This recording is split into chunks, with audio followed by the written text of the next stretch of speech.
بسم اللہ الرحمن الرحیم۔ معزز ناظرین السلام علیکم۔ سندھ اسمبلی میں منظور کیے گئے بل کے متعلق حضرت شیخ الاسلام مفتی تقی عثمانی کی تحریر تقریری انداز میں پیش خدمت ہے۔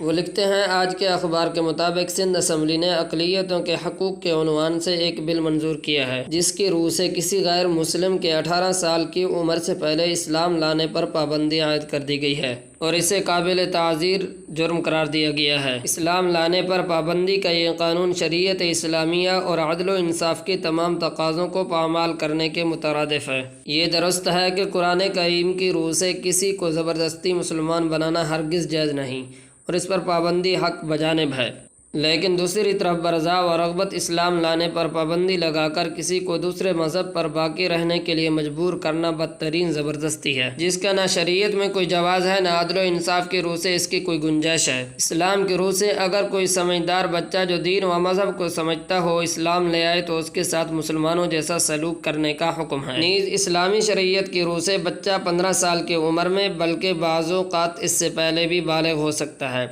ایسی صورت میں جبکہ وہ بالغ ہو کر شرعی احکام کا مکلف ہو چکا ہے، اسے اسلام قبول کرنے سے 3 سال تک روکے رکھنا سراسر ظلم اور بدترین زبردستی ہے۔ اس قسم کی زبردستی کا قانون غالباً کسی سیکولر ملک میں بھی موجود نہیں ہوگا، چاہے جائے کہ ایک اسلامی جمہوریہ میں اس کو رواں رکھا جائے۔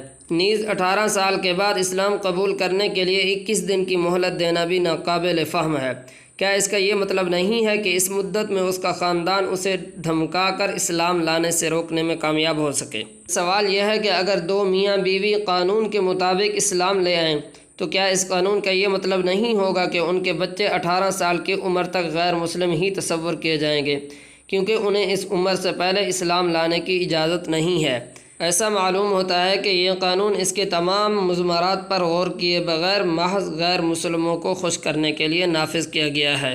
میں عام مسلمانوں، دینی اور سیاسی جماعتوں سے اپیل کرتا ہوں کہ اس شرمناک قانون کو منسوخ کروانے کے لیے اپنا دینی فریضہ ادا کریں۔ وفاقی شرعیت عدالت سے بھی مطالبہ ہے کہ اسے از خود نوٹس لے کر کسی قانون کا قرآن و سنت کے روشنی میں جائزہ لینے کا جو اختیار حاصل ہے، اس قانون کے بارے میں اپنے اس اختیار کو استعمال کر کے اسے غیر مؤثر قرار دے۔ محمد تقی عثمانی۔